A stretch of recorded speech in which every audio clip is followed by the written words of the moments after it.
ഇപ്പൊ എങ്ങനെ? അച്ഛൻ ഡിസ്റ്റർബൻസ് ഇല്ലാതെ ഉറങ്ങുന്നുണ്ട്. ഏട്ടത്തിയോട് ഞാൻ ഇപ്പൊ ഒന്നും പറയണില്ല. എന്ത്?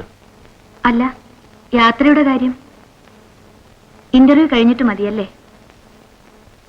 സമ്മർ വെക്കേഷൻ 3 മാസം ഒരു പ്രോബ്ലം അല്ലേ? ആർക്ക്? ഞാൻ മോന്റെ കാര്യം ആലോചിക്കുകയായിരുന്നു. ഓ, അതും ചിലപ്പോ ആലോചിക്കാറുണ്ട് അല്ലേ? രാജൻ എന്തായി പറയണേ? 2 കൊല്ലത്തെ ഫെലോഷിപ്പ്, അതും ഹാർവാർഡില്. അത് കിട്ടിയാൽ നിസ്സാരമായി വേണ്ടെന്ന് വെക്കണമെന്നാണോ ഈ പറഞ്ഞുകൊണ്ട് വരുന്നത്? കിട്ടിയെന്ന് ഉറപ്പായിട്ടില്ല. ആവോ.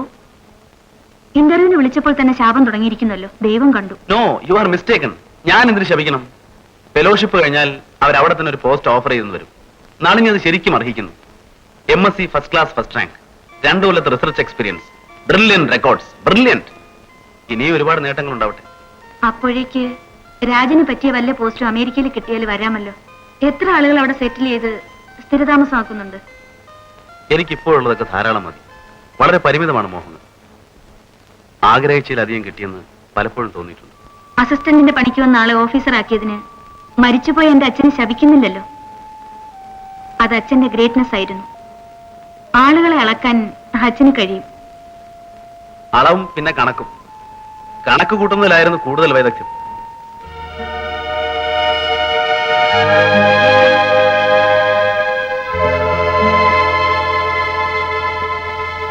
നോക്കൂ, വെക്കേഷൻ സമയത്ത് വല്ല ടൂറും ഉണ്ടായാൽ അവനെയും കൂടെ കൂട്ടിയാൽ മതി. He will be all right. Students concession ഇല്ലേ? വേണമെങ്കിൽ അവന് സ്റ്റേറ്റ്സിൽ വരാമല്ലോ. ഇതിലും ചെറിയ കുട്ടികൾ ട്രാവൽ ചെയ്യുന്നില്ലേ? ആ, ശരിയാണ്. പ്രിവിലേജ് ലീവ് എടുത്ത് രാജനും വരാലോ. ഞാനത് ആലോചിച്ചില്ല. എന്താ ഒരു പരിഹാസം? ഒരു കോടീശ്വരന്റെ മകളായിരുന്നുവെങ്കിൽ നീ എന്താ പറയാന്ന് വെറുതെ ആലോചിച്ചു പോയി. ശനിയും ഞായറും അങ്ങോട്ട് വരാലോ. അങ്ങോട്ടെന്ന് വെച്ചാൽ അമേരിക്കയിലേക്ക്. നാടൻ ശൈലിയിൽ പറഞ്ഞാൽ സംബന്ധത്തിന്. ഭാര്യയ്ക്കൊരു ഭാഗ്യം വരുമ്പോ അസൂയ തോന്നുന്ന ഒരാളെ ഞാൻ ലൈഫിൽ ആദ്യമായിട്ടാണ് കാണുന്നത്. വിശ്വസിക്കാൻ പ്രയാസം. അസൂയല്ല, വിശ്വസിച്ചോളൂ. സന്തോഷം. നീ ആകാശത്തേക്കാൾ അപ്പുറം എത്തിയാൽ അതിസന്തോഷം. നോക്കൂ, ഒരു 2 കൊല്ലല്ലേ? 2 കൊല്ലത്തെ വിരഹദുഃഖമല്ല എന്റെ പ്രശ്നം. എന്നും ടൂറും കമ്പനിക്കാരുമായി നടക്കുന്ന ഒരു അച്ഛൻ, ഭൂഗോളത്തിന്റെ മറ്റേ അറ്റത്ത് കഴിയുന്ന അമ്മ. ഇവന്റെ കാര്യമാണ് പ്രശ്നം. പറഞ്ഞത് തന്നെ പറഞ്ഞ് നേരം വെളുപ്പിക്കും. വെക്കേഷൻ മാത്രമാണ് പ്രോബ്ലം. അടുക്കള പണിയും കുട്ടിയെ നോക്കലും മാത്രമാണ് സ്വർഗമെന്ന് കരുതുന്ന ചിലരുണ്ടാവും. ചിലർ. അതത്ര മോശമായ കാര്യമൊന്നും എനിക്ക് തോന്നിയിട്ടില്ല. അങ്ങനെ ഒരുത്തി മതിയായിരുന്നു എന്നിപ്പോ തോന്നുന്നുണ്ടോ? എന്റെ തെറ്റല്ല. Selfish, ungrateful, hypocrite. മുത്തച്ഛൻ മരിച്ചോ?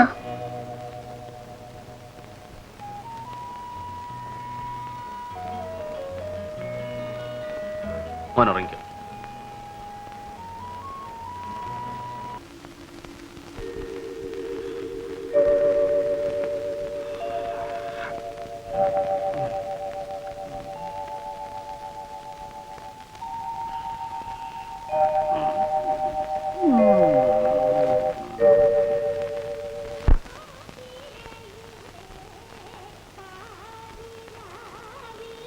ഈ കാഞ്ഞിരിക്കുന്ന രസം, മാവിന്റെ കൊമ്പത്ത് ഊഞ്ഞാല്, ആത്തോലമ്മയുടെ പാട്ടും കളിയും, പൂവ വരകിയതും ഇളനീരും. ഒന്നും മറന്നിട്ടില്ലല്ലേ? വലുതാവുമ്പോ പലതും നമുക്ക് നഷ്ടപ്പെടുന്നു എഴുതി. പലതും നേടുകയാണെന്ന് തോന്നുന്നു. പോയിപ്പോയത് ഓർമ്മിച്ചാൽ. നീ മുൻപ് പറഞ്ഞതാണ് ശരി. മാധവമാഷ മകളായി ഇവിടെയൊക്കെ വളർന്നയാളാണെന്ന കാര്യം ഞാൻ ഇടയ്ക്കൊക്കെ മറന്നുപോയി. സാരമില്ല, ആർക്കും തെറ്റുപറ്റിപ്പോ. ഇനി പറ്റില്ല, ഉറപ്പ്. ഏട്ടത്തെപ്പറ്റി മനസ്സിൽ ഒരു കറിയും ഇനി തോന്നരുത്. ഏതോ ഒരു സില്ലി ടോക്ക്. ഞാനത് കാര്യമായിട്ട് എടുത്തിട്ടില്ല.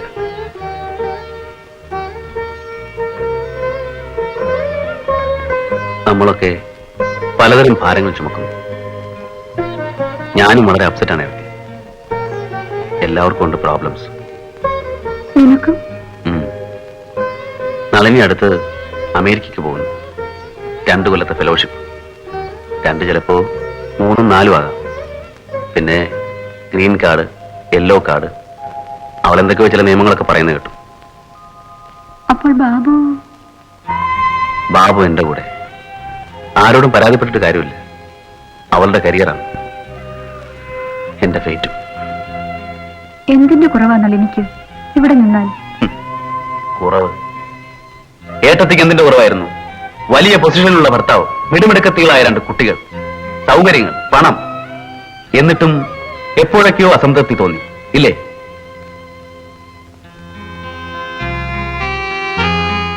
അതാണ് ജീവിതം.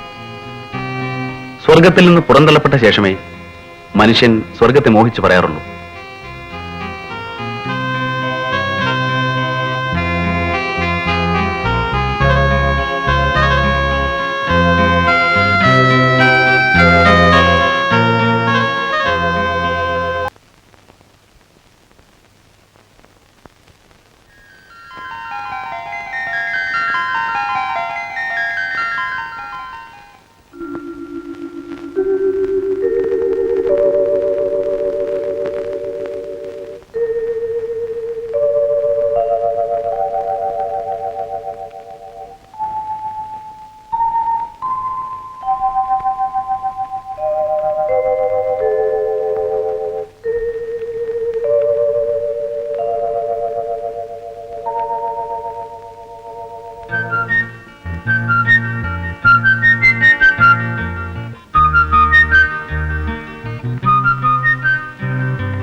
ഇപ്പോ സുഖം തോന്നുന്നുണ്ടോ?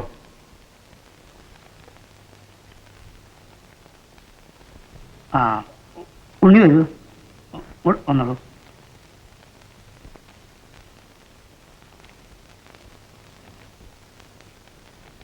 അന്നൊരു സ്ഥലം വാങ്ങണ കാര്യം സീതാലക്ഷ്മി അച്ഛനോട് പറഞ്ഞിരുന്നല്ലോ, അത് ശരിയായി. ഇനിയൊരു വീടുണ്ടാക്കണം. സുഖമില്ലാതെ കിടക്കുമ്പോ ഞങ്ങളുടെ കഷ്ടപ്പാട് പറയുന്നില്ല. ആലോചിച്ചാ അറിയാലോ, ഞങ്ങൾക്ക് 2 പെൺകുട്ടികളാണ്.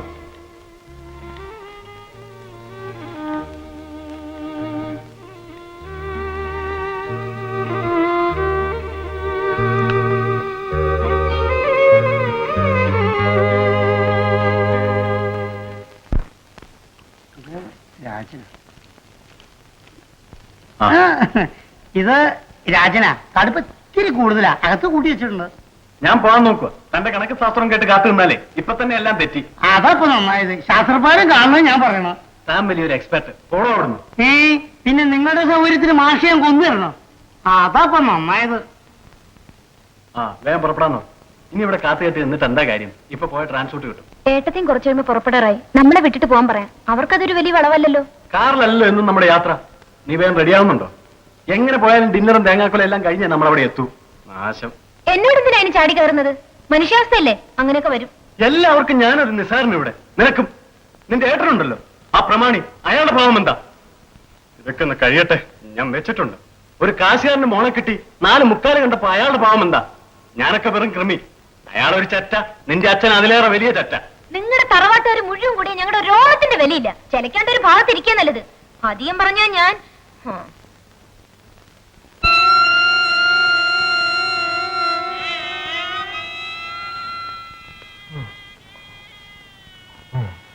സൂക്കേടൊക്കെ മാറിയിട്ട് അച്ഛൻ അങ്ങോട്ട് വരണം. കണ്ണിന്റെ ഓപ്പറേഷന് അവിടെ ഞങ്ങൾ വേണ്ട ഏർപ്പാടൊക്കെ ചെയ്യാം. കുട്ടികളെയും കൂട്ടി അടുത്ത ദിവസം വരാച്ച. എന്തെങ്കിലും വിവരം ഉണ്ടെങ്കിൽ വിളിക്കാൻ ഏൽപ്പിച്ചിട്ടുണ്ട്. നടക്കട്ടെ അച്ഛാ, ഏടത്തി വഴിക്ക് ഞങ്ങളെ വിട്ടോളും. ഇറങ്ങട്ടെ ഏട്ടാ.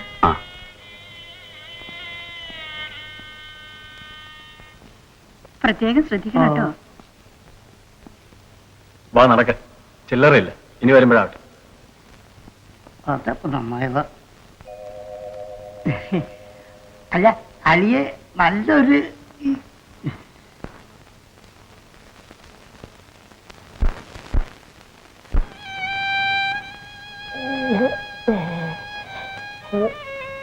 എന്താ വേണ്ടത്? എന്തോ പറയാൻ വരുന്നുണ്ട്.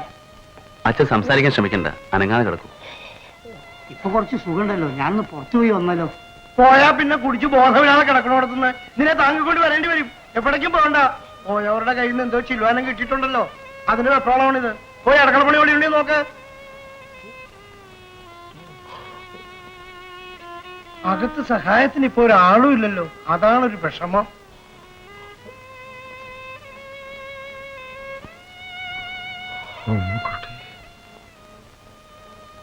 അവൾക്ക് ജോലിയില്ലേ? വെറുതെ എന്തിനാ ആളുകളെ ബുദ്ധിമുട്ടിപ്പിക്കുന്നത്? എന്താ പറഞ്ഞത്? മാഷെന്താ പറഞ്ഞത്? അമ്മൂട്ടി വരും, ഞാൻ പറഞ്ഞു. ആരാ ചാമുക്കുട്ടി?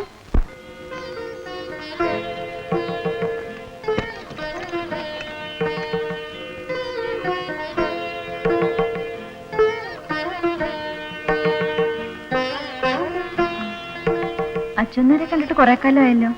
വരൂ. എപ്പോഴും തിരക്ക് തന്നെ. ഇപ്പൊ പോരാഞ്ഞിട്ട് അറിഞ്ഞിട്ടുണ്ടാവും ഇല്ലേ? മാഷക്ക് സുഖമില്ല എന്നുള്ള വിവരം അറിഞ്ഞു. അവിടുത്തെ സ്ഥിതി ആകെ പരിഗണില്ല. കാശിനോ പണത്തിന്റെയോ കുറവല്ല, ഒന്നിനും ആളില്ല. എല്ലാവരും വന്നു പറഞ്ഞു. വന്നു, മോഹം കാണിച്ചു, പോവുകയും ചെയ്തു. അടുത്ത സഹായത്തിന് അവനവന്റെ മക്കളോ മരുമക്കളോ ആരെങ്കിലും തന്നെ വേണ്ടേ? അതിനെപ്പോ ആളില്ലാത്തത്. ജമ്മം ചെയ്ത സുഹൃതം. ഇപ്പൊ അമ്മാവൻ എങ്ങനെയുണ്ട്? കുറവുണ്ട്. സംസാരിക്കാറായപ്പോ ആദ്യം ചോദിച്ചത് അമ്മുക്കുട്ടി എത്തിയോന്നാണ്. കുട്ടി, കണ്ണ് പോയാലേ കണ്ണിന്റെ കാഴ്ച അറിയൂ എന്നൊരു പഴഞ്ചൊല്ലുണ്ടല്ലോ. ഇപ്പൊ മാഷക്ക് അത് ബോധ്യമായിട്ടുണ്ടാവും. അമ്മുക്കുട്ടി പോണോന്ന് ഞാൻ നിർബന്ധിക്കില്ല. വയസ്സായ ആളുകൾക്ക് ഇനി എത്ര ദിവസമാണെന്ന് പറയാൻ വയ്യാത്ത അവസ്ഥയാണ്. അവരുടെ ഒരു മനസ്സാവാൻ വേണ്ട. മനസ്താപം ഒന്നും പറയണ്ട, ഒക്കെ എനിക്കറിയാം. പക്ഷേ എന്നോട് മാഷ് പറഞ്ഞു, ഞാൻ വന്നു. കഴിഞ്ഞതിനെ പറ്റി ഇപ്പൊ ഇനി ചിന്തിച്ചിട്ട് കാര്യമില്ല. അല്ലെങ്കിൽ അമ്മുക്കുട്ടിക്ക് എന്താ ഇപ്പൊ അതുകൊണ്ട്? ഒരു ദുഃഖം എനിക്കില്ല. ഇരിക്കൂ. വഴി നടന്നു വന്നിട്ട്. വേണ്ട, വേറെയും തിരക്കും. അവിടെ ചെല്ലുമ്പോ മാഷ് ചോദിക്കുമ്പോ ഞാൻ എന്താ പറയേണ്ടത്? അച്ഛനാർ നടന്നോളൂ. ഞാൻ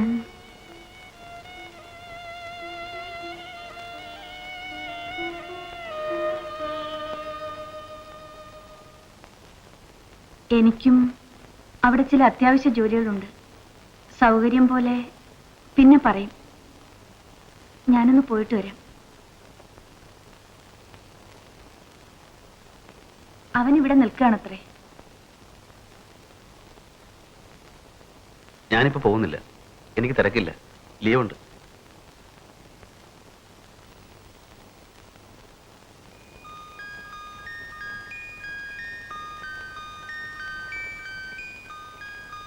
മുത്തച്ഛൻ എപ്പോഴാ മരിക്കുക?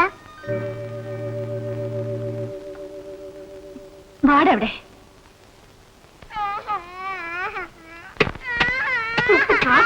എവിടുന്ന് പഠിച്ചോ നിന്റെ മാനേഴ്സ്? എവിടുന്ന് പഠിച്ചോ? കേട്ടില്ലേ അവൻ പറഞ്ഞത്? ആളുകൾ എന്ത് വിചാരിക്കും? വന്നവരൊക്കെ അച്ഛനൊന്ന് മരിച്ചു കാണാൻ പ്രാർത്ഥിക്കായിരുന്നു. കുട്ടികൾക്ക് അഭിനയം അറിയില്ല. അവനുള്ളോ തുറന്നു പറഞ്ഞു പോയി. സിമ്പിൾ. എക്സ്പ്ലനേഷൻ സ്റ്റഡി ക്ലാസ് ഒന്നും വേണ്ട. Get ready. ഇപ്പൊ എന്നോട് വരണം. അയൽവക്കത്ത് വേറെ 2 ജന്തുക്കളെ കൂടി കളിക്കാൻ കിട്ടിയിട്ടുണ്ട്. മതി, പുറപ്പെടും. നീ വരില്ല അല്ലേ? അവൻ ഇവിടെ നിൽക്കട്ടെ. ശരി, സൗകര്യമുള്ളപ്പോ വന്നാ മതി രണ്ടാളും.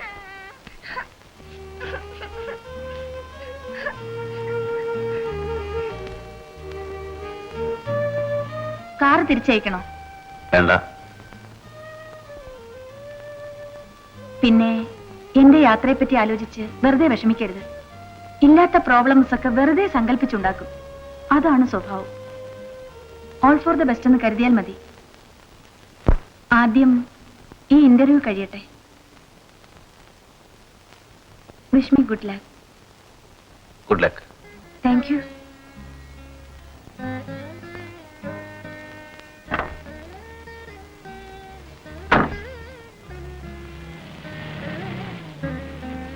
All for the best and good luck.